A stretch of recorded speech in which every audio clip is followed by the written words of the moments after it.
नमस्ते। केवलम से कैवल्य पर हमारी चर्चा को आगे बढ़ाते हुए आज हम एक बहुत ही गहरे विषय पर बात करने जा रहे हैं। अगर आपने इस श्रृंखला के पिछले वीडियो नहीं देखे हैं तो मेरा सुझाव है कि आप उन्हें प्लेलिस्ट में देख लें ताकि आप आज की बातचीत से बेहतर तरीके से जुड़ सकें। आज का विषय है शून्य का सृजन से संवाद। ये निराकार और साकार के बीच के रिश्ते को समझने की एक कोशिश है और स्रोत में एक बहुत ही दिलचस्प विचार है जिससे हम शुरुआत कर सकते हैं। वो कहता है कि शिव, जो स्वयं निराकार ब्रह्म है, साकार यानी विष्णु का ध्यान करते हैं। अब ये सुनते ही थोड़ा अजीब लगता है ना? चलिए इसी पर गहराई से बात करते हैं। तो ये जो विचार है कि निराकार साकार का ध्यान करता है, ये थोड़ा विरोधाभासी लगता है। क्या आप इसे थोड़ा समझा सकती हैं? यस, ये ब्रह्मांड की सबसे सुंदर लीला है एक तरह से।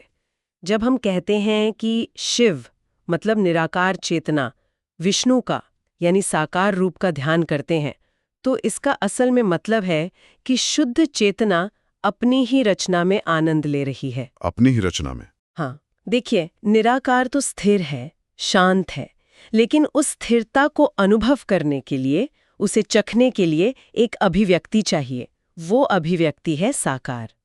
इसे ऐसे समझिए जैसे कोई संगीतकार है, उसकी प्रतिभा तो निराकार है ना? हाँ, वो तो एक हुनर है, दिखाई नहीं देता। बिल्कुल, पर जब वो एक धुन बनाता है जो साकार संगीत है, तो वो अपनी ही बनाई धुन से प्रेम करता है। शिव का विष्णु का ध्यान करना यही दिखाता है कि ब्रह्मा अपनी ही शक्ति, अपनी ही माया का सम्मान करता है। अच्छा, तो ये श्रेष्ठता की बात नहीं है कि कौन बड़ा है, ये गहरे संबंध की बात है। हाँ, ये एक प्रेम का संबंध है, आत्म सराहना का। ठीक है, तो ये एक भक्त के आध्यात्मिक मार्ग पर कैसे लागू होता है? देखिए, जैसा कि स्रोत में बताया गया है, एक साधारण मनुष्य के लिए सीधे निराकार को समझना बहुत बहुत मुश्किल है। हाँ, क्योंकि हमारा मन तो हमेशा रूप और गुण के सहारे ही सोचता है। बिल्कुल, उसे कोई सहारा चाहिए।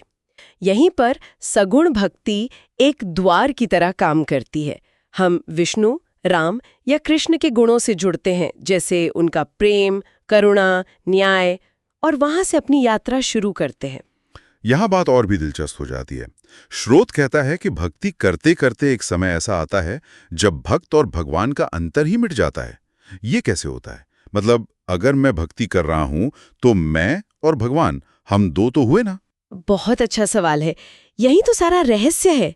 जैसे जैसे भक्ति गहरी होती है, भक्त को ये एहसास होने लगता है कि जिस सगुण रूप को वो बाहर खोज रहा था, वो असल में उसके भीतर की ही निराकार आत्मा, मतलब उसी शिव तत्व का प्रतिबिंब है। अच्छा, सगुण भक्ति उस दरवाजे की तरह है जिससे प्रवेश करके हम अद्वैत के यानी निराकार के उस अंतहीन आकाश में पहुंच जाते हैं। वाह! तो मतलब मैं कौन हूं, इस सवाल का जवाब एक पूरे चक्र की तरह है। बिल्कुल।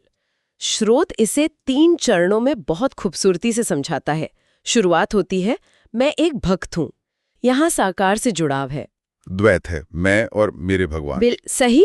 फिर मध्य में आता है, मैं अपने आराध्य के गुणों जैसा बनना चाहता हूँ।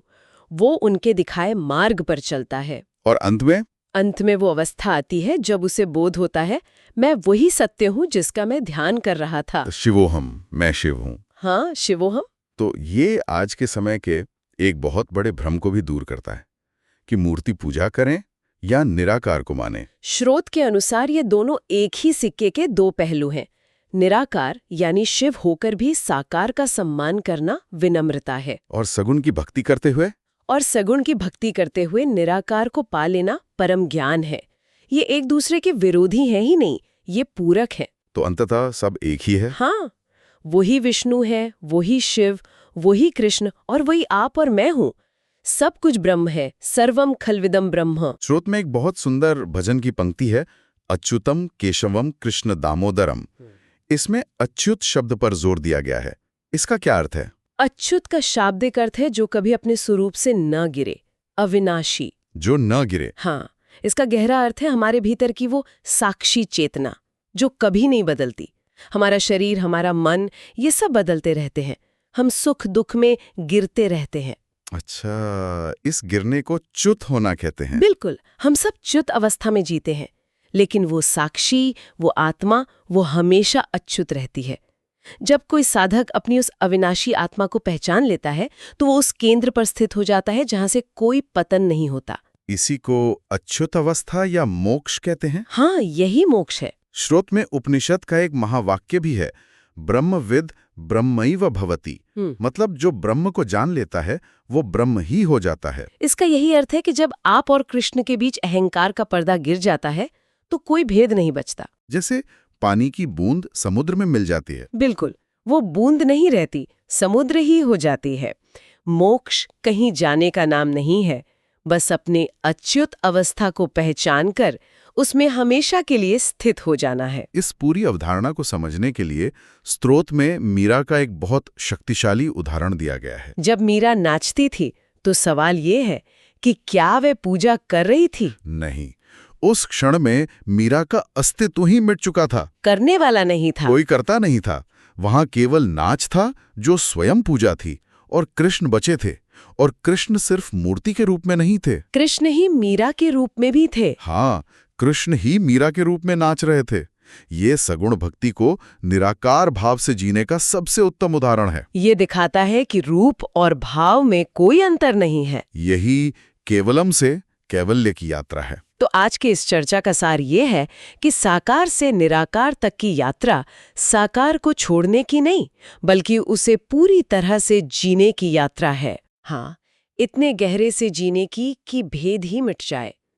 भक्ति का मार्ग हो या ज्ञान का मार्ग, दोनों एक ही सत्य तक पहुंचते हैं। बिल्कुल सही। और अंत में एक विचार, अगर ध्यान करने वाला, जिसका ध्यान किया जा रहा है, और ध्यान की प्रक्रिया, ये तीनों एक ही ब्रह्म है, तो इसका हमारे रोजमर्रा के संघर्षों और खुशियों के लिए क्या मतलब है?